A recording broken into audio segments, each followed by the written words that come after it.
Excuse us, ladies and gentlemen. 1, 2.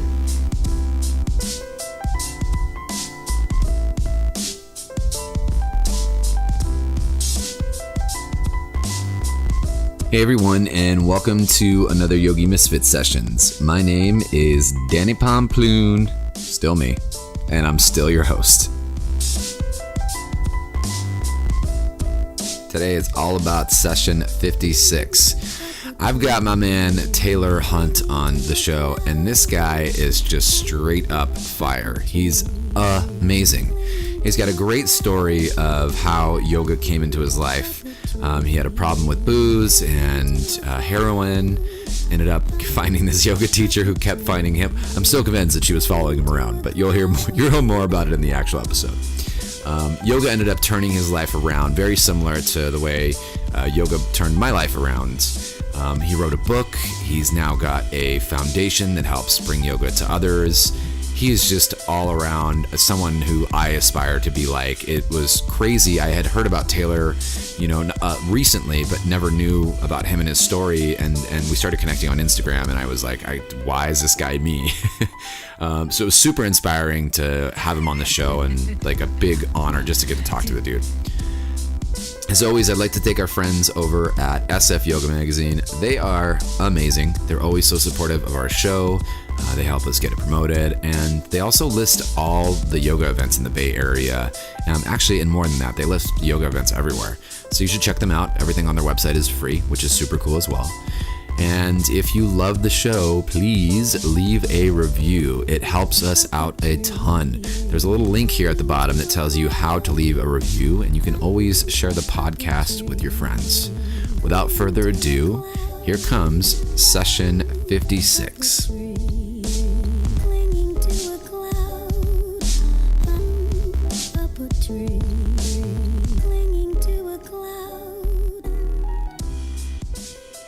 Taylor Hunt, welcome to the show. How you doing? I'm doing great. Thanks for having me on.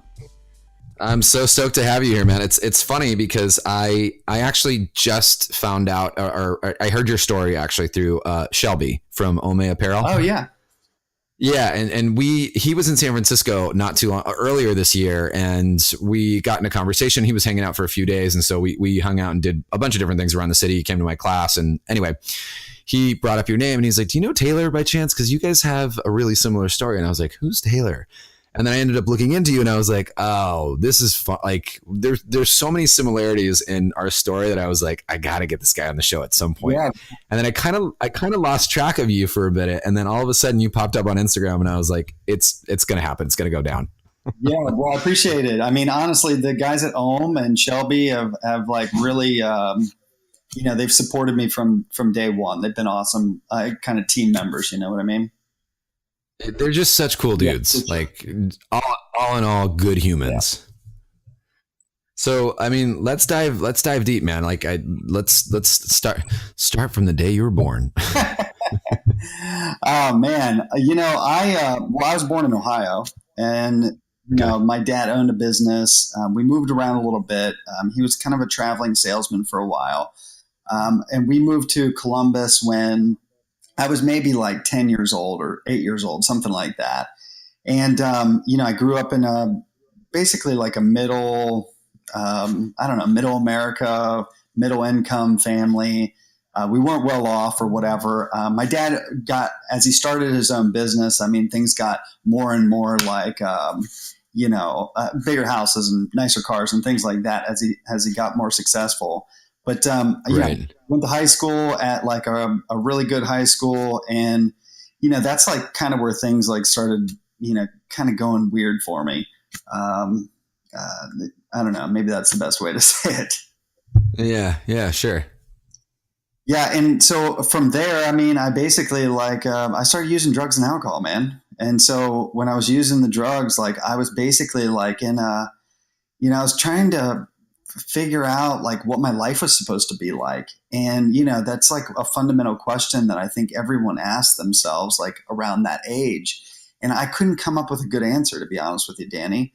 And, I started I did well in high school, but I started just like turning to drugs and alcohol because I couldn't kind of cope with, I couldn't figure out what I was supposed to be doing. And I started drinking basically at the, at maybe 15 or something like that when I was a freshman. And that was right around these like feelings kind of came up for me. And it was also right around the time that my family had my mom and dad got a divorce.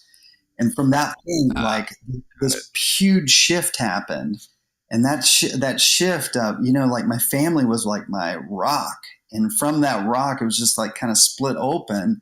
And then, I dove into drugs and alcohol like I've never dove into them before. First time I drank, I blacked out. Welcome to the club. Yeah. Seriously.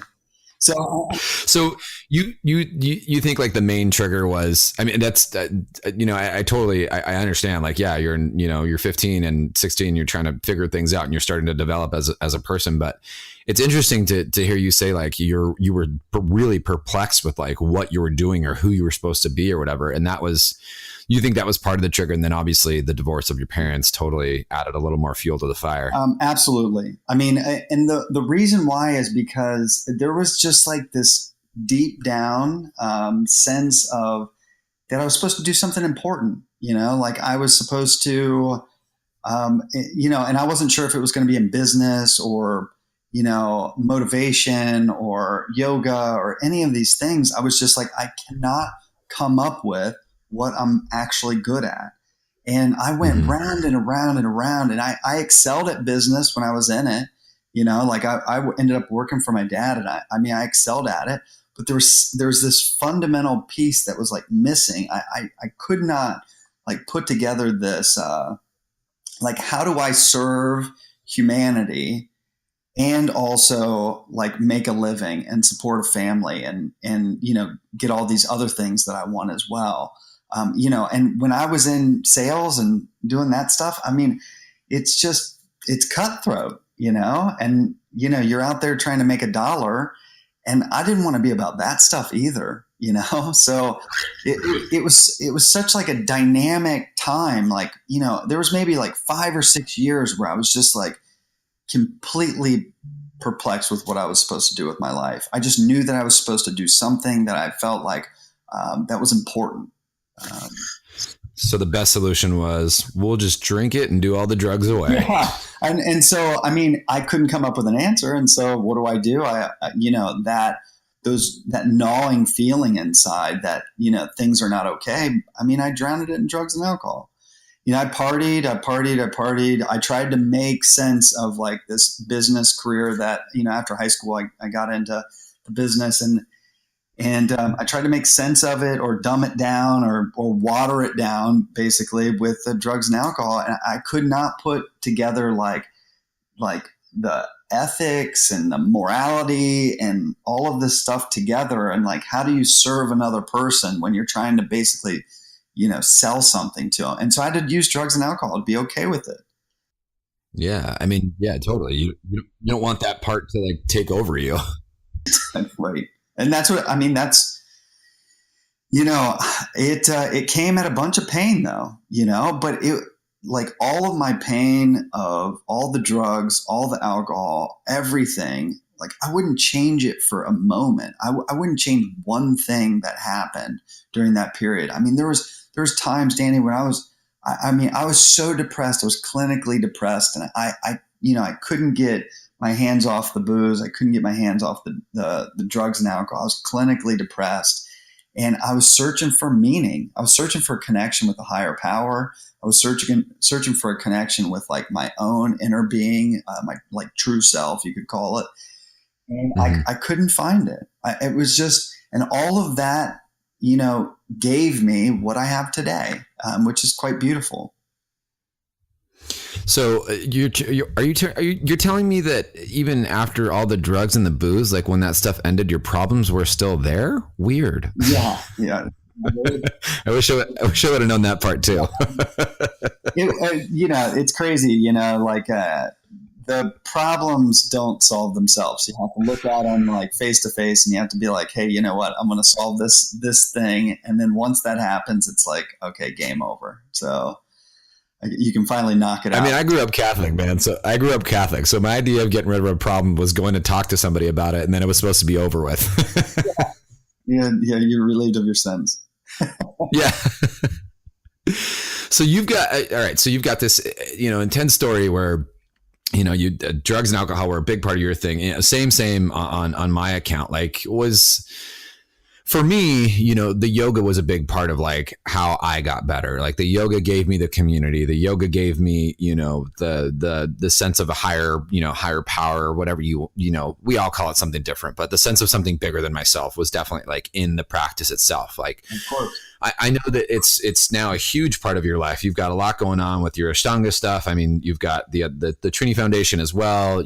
Like where did it all start to shape and form into this life that you have now? Like, how did it take over? Where did things start to, where did everything start to get real? Wow. I mean, it was when I first started getting sober. I mean, to be honest with you, the last time I was in recovery, Danny, I mean, I was essentially what we call like riding the cot. They like strapped me down to a bed and a 5-point harness, and I was withdrawing from heroin. And oh shit! Wow! I shook on the bed for 3 days straight. Jesus! I woke up and the sheets were just sweated through, and it was so much pain. It was like the flu times 10.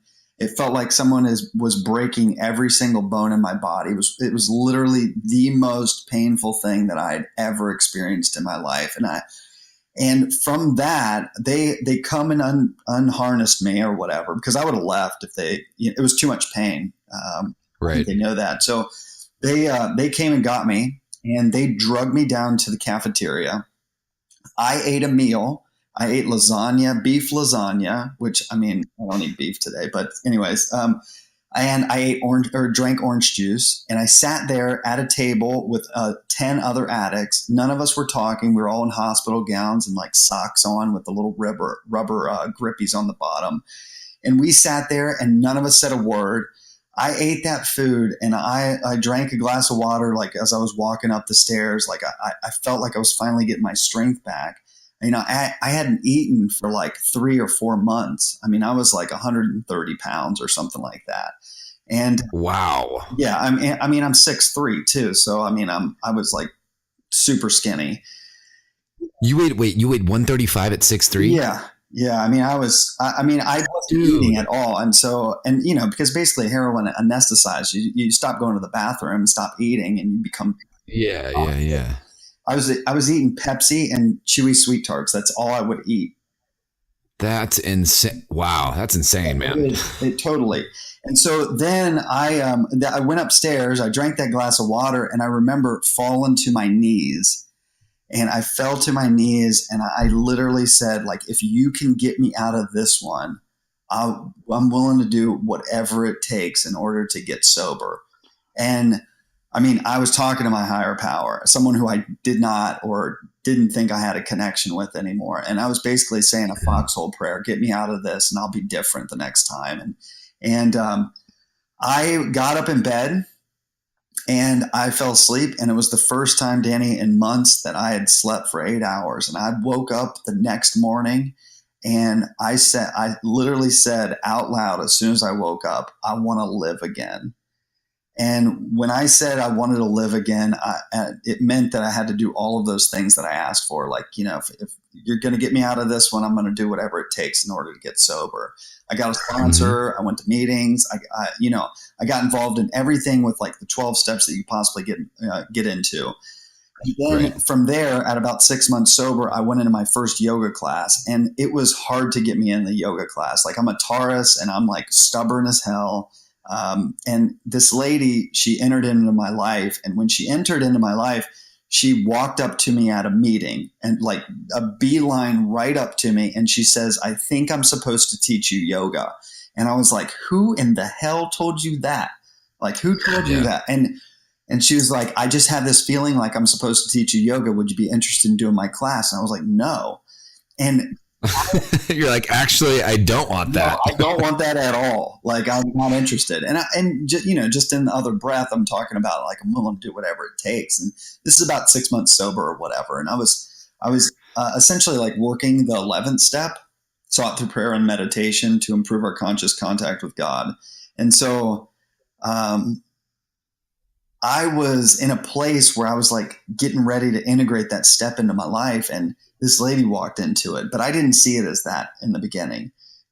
I saw her over a period of 2 days. I saw her 6 times. I saw her at the grocery store. I saw her walking her dog. Every single time that I saw her, she literally asked me, "Are you going to do my yoga class? I think you're supposed to do it. Or are you going to do my yoga class?" And I was like, no, no, no, no, no. And then I was literally pumping gas into my car, and I heard someone whistling, and I put the gas pump back in the little slot, and I looked around the pump, and she's standing right there, and she's like, "This is so weird. This is like the 6th time I've seen you." And she's like, "Are you going to do my yoga class?" And I was like, "Yes, I'll do your goddamn yoga class," is what I said. And I left out of there, and I called my sponsor. I was like, I guess signed up for a yoga class. And he's like, "Well, what step are you on?" And I was like, "I'm on the 11th step." My sponsor, he knew what step I was on. And yeah.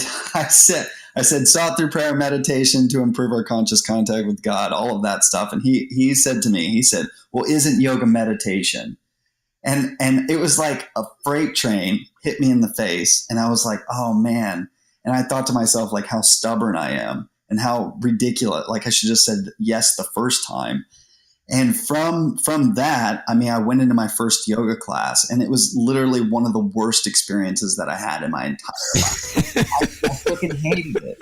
I did. I hated it. And my sponsor. What kind of class was it? It was an Ashtanga class. Okay, it was like the primary? Yeah, it was an intro to primary, and we ended up doing about half of it, which is brutal. But just put it in this perspective. I put a needle in my left arm continuously for over 2.5 years, nonstop. I stuck my arm 30 times. I walk in to do the primary series 6 months sober. I still am super skinny. I don't feel good in my body. Everything hurts. My arms are just shredded. And they asked me, doing half of primary series, they asked me to do 30 push-ups. I couldn't do one. I literally could not do one. And she taught me chaturanga on my knees. I started out chaturanga on my knees. That's how bad I was. That's insane, man. It is insane. And I walked in, and I thought like yoga was for only girls. And I walked in, it was all girls. Yeah. And I looked around. I didn't know what I was doing. I had socks on. I had a thick exercise mat. I had basketball shorts on. I was like fresh off the streets.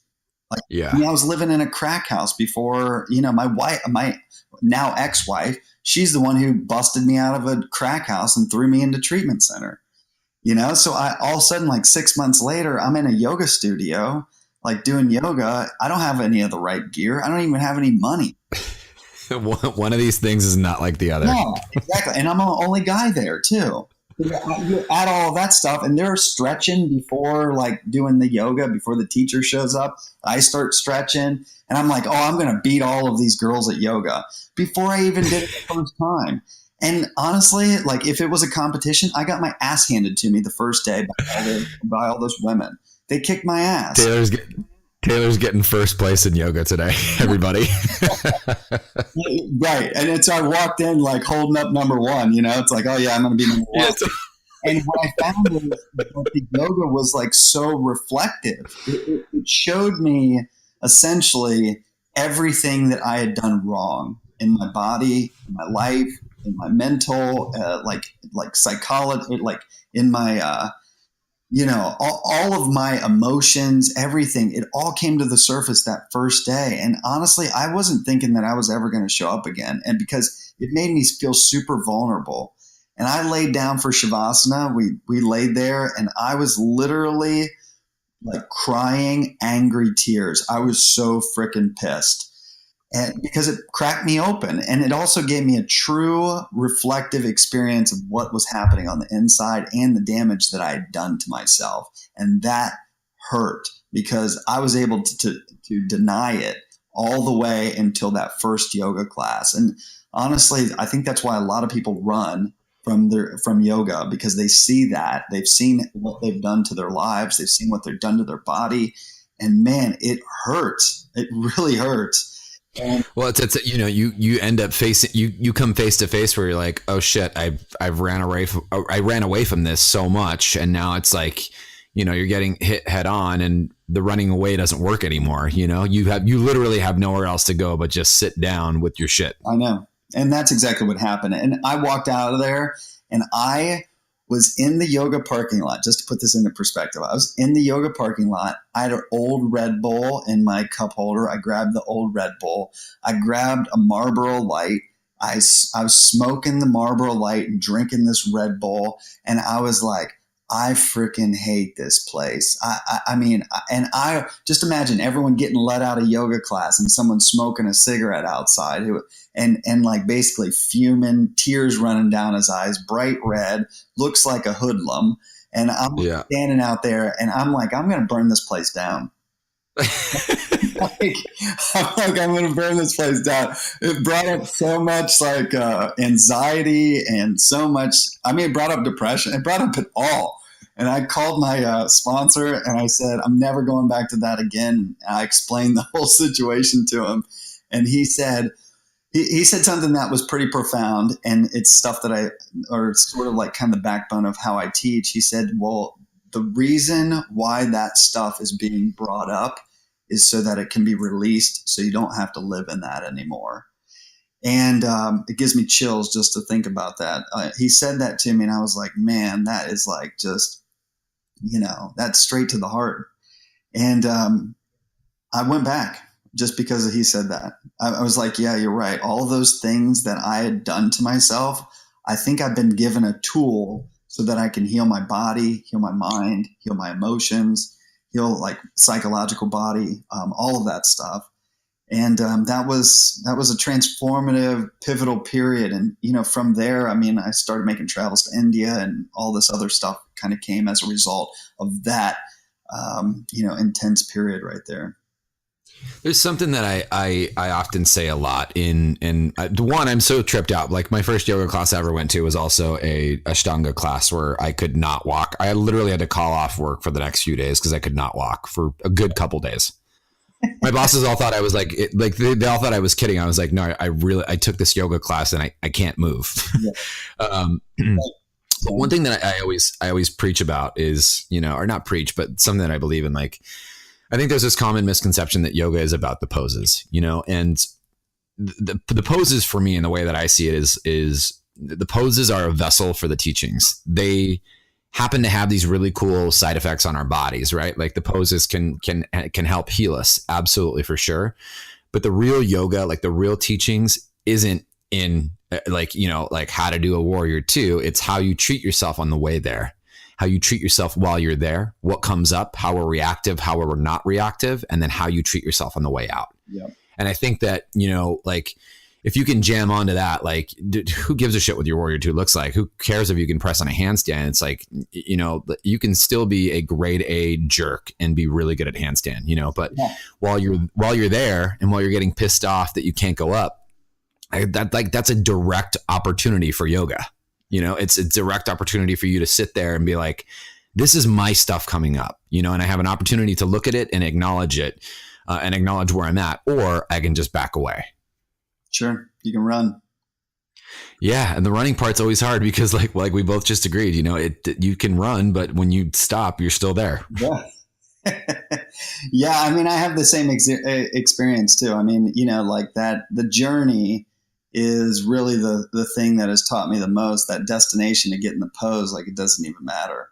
Like it doesn't matter what it looks like or what it feels like or any of this stuff. It's like it's just me coming to understand like or that belief system shifting and changing so that one day like it's like, oh yeah, I'm doing warrior two, or I'm doing a handstand, or I'm doing bakasana, or whatever it is, doesn't matter. And it's like, oh yeah, one day I couldn't do it and now I can do it. And that's what's right. Amazing, you know, that because that shifts the mind's perspective. You know, that's how like all of a sudden, like you start taking those lessons on your mat and taking them out to your life. You're like, oh yeah, if I can get this, and I never thought I was going to be able to get it. I mean, now I can do this and I can do this, and like, watch me go start a business, or watch me go give a speech in front of 200 people, or watch me go do this too. And it's all Right. based off of like the lessons that, I've learned on my mat, and I've seen other people, hundreds of other people. So you're now, I mean, you're doing awesome now. You got your Ashtanga program going on. I actually have one of your shirts that I rep all the time. It's my favorite shirt. Yeah. Yeah, it's fun. And then you've got I mean, I know you've got a couple foundations that you're working with. Like, you've really turned this. I mean, you really turned everything, like your struggle, into something absolutely beautiful, man. It's crazy. It's Yeah, I mean, thanks. It wasn't super easy. I mean, I ended up writing a book, and the book was called Away from Darkness, and I wrote it. I released it about I don't know, almost about 2 years ago, something like that. And it was well received from the yoga community, the recovery community, and Amazon did a print on demand for me, and for like a 90-day period, we were, there were so many people were reading it that I was like Amazon top week seller or something like that. Not like a New York Times bestseller or anything like that, but there were just a lot of people were reading it on the Kindle app and buying the books through Amazon and stuff. And it made me kind of switch focus and figure out, like, how do I give other people this experience that I had, because we all have our struggles. We all have these things that we're, that hold us back. And I tried to flip mine around, and, I wrote the book, and I flipped mine on my head, and I was like, I'm going to make my greatest liability. I'm going to make it an asset. I'm going to share my story. I'm going to go out there. I'm just going to be like, this is who I am. You can take me or leave me. And from that, really the foundation started. My Ashtanga Yoga Columbus, the yogashala that I own, took off. The T-shirt company took off. All of these different entities, all have the same goal. It's just like outreach, and it's like helping other people. It's giving some people jobs. Like, I have people who are, Trini Foundation scholarships that help me with T-shirt designs. And I have just everyone helping everyone. And I built a community of people that are like-minded, who are supportive, who I care about. All of this stuff has happened because all of a sudden, I, basically came clean with my story and put it out there.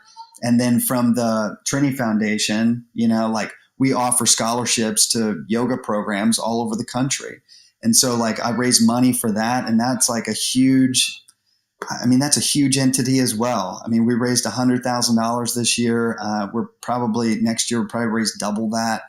There's so many things. We want people in recovery or trying to get into recovery to have the tools necessary in order to get there. We teach Ashtanga yoga. We teach in treatment centers. We teach in halfway houses and prisons and all of these different entities.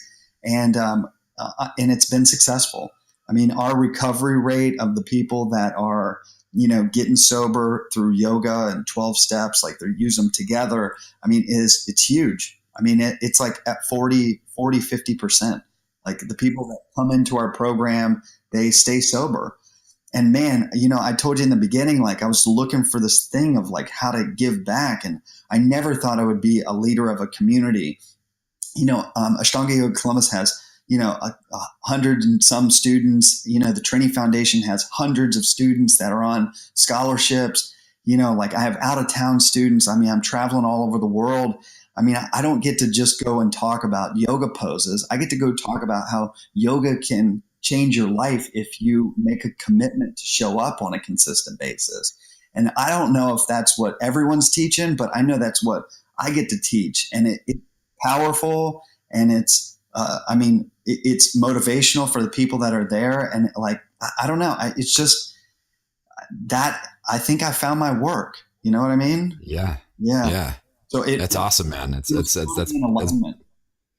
That's beautiful to hear, and it's, I don't know, it's just nice you putting your voice out there gives so many more people courage and strength to do the same. It lets them know that they're not alone, and that it is going to be okay if they want to do the work. I think that's the hardest part. I know I can say for myself, when I first got sober, I didn't really understand that. And what I was seeking was community, but also having heard others' stories, took the shame and it made the shame a little more easy for me to work with and to acknowledge and to, have my own practice with it.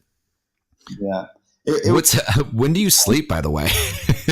Well, everyone always asks me that.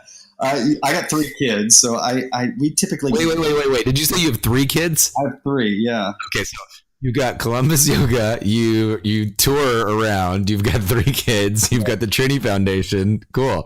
Where is this how do you double yourself? Yeah, I mean, I have the best wife on the planet. That's awesome. She is the rock that holds it all together. And she supports me 100% because she's a person in recovery as well. And she's basically like holding down the fort while I go around and spread like the message that yoga can change your life, because it's changed hers as well. That's awesome. She just gets to stay home and she gets to spend time with our kids, which I'm a little jealous of some of the times, a lot of the times actually. I miss a lot of like special moments, but I make them up to the kids or whatever. But yeah, so I mean, I got all of these things going on, traveling around, but I couldn't do it without my wife. Big shout out to the woman holding you down. Seriously, I mean, man, she's awesome. So I mean, I couldn't do it without her. And so when do I sleep? I mean, I go to bed by 8. I wake up at 2:30, and I practice yoga from 3 to 5, and then people start showing up at my yoga shala. And typically we have like 30 to 50 people a morning for our Mysore classes, and yeah. And then I get to go home, and I can spend the rest of the day with the kids if I wanted to. That's awesome, Taylor. I had no idea about the book. I forgot about it. And we actually have book clubs starting soon on the podcast. And I just wrote down a note right now, like get Taylor's book, add to book club. So maybe it'll be the kickoff book for book club, and we'll get to dial it back in and maybe have you back on the show to interact with some of the listeners out there that have also picked up the book. Of course, I could answer some questions or something. Yeah, man. I mean, your story is I'm sitting here just, for my own experience, just blowing me away. I'm 4 years into my journey, and now, 3 years into teaching full time. And there's nothing else I want to do. This yoga thing gets me out of bed every day. I feel like I like you, I have found my work. I am working on a book myself, but I think I'm a little afraid to write the story. Yeah, you gotta, I've been saying I'm going to do it for a while, and I think I'm just scared to do it. But I also know that it's therapeutic, and I think it's a big part of my healing practices to actually get the full story out. Of course. There's something liberating about that too. You don't have to hide and run from it anymore. It's just there. Yeah. I put it out there. It was one of the best, best things that I've ever done for myself. My story no longer had power over me. Yeah, that's it. Yeah, it's exactly. That's where my head was on as well. It's now you don't have to relive it anymore. You can just tell it and learn from it. Yep. Yeah, man. I can't thank you enough for taking the time out. I know you're clearly a way busier man than I thought you originally were. But you're just coming on the show has just been so rad. And yeah, I think we're gonna pop you onto book club, my friend. All right. Well, I appreciate that. Yeah. I will make sure that I link up. First thing I'm going to link up is your book, because I want to dive into it, but also I think everyone else should. And the second thing is I'll make sure I add all your other stuff on there and link up. I should probably tag a picture of myself wearing my Columbus Ashtanga shirt on, and I'll show everyone else where to get it as well. Yeah, man, got a rep, Yeah. Which shirt do you have though? I have it's a Ashtanga Yoga Columbus, or is that what it's at? Columbus. It's the one with the wide neck on it. Yeah, but it's with the Hanuman on the front of it? No. It's just the white lettering in the front. Oh, got it. Yeah. Awesome. Yep. It's like I guess it's like a distressed on the collar or something like that, and on the edges or whatever. It's called a raw neck or whatever. Yeah, I got it when we first started interacting on Instagram, and I was like, this guy's rad. And then I went to your website and I was like, why is this guy like same, like almost very identical stories, like very similar. I was like, this guy's rad, and I wanted to just support you because you're doing so many awesome things. So thanks. Yeah. Well, until the next Yogi Misfit session, this is Danny and Taylor saying peace out. Thanks, Danny.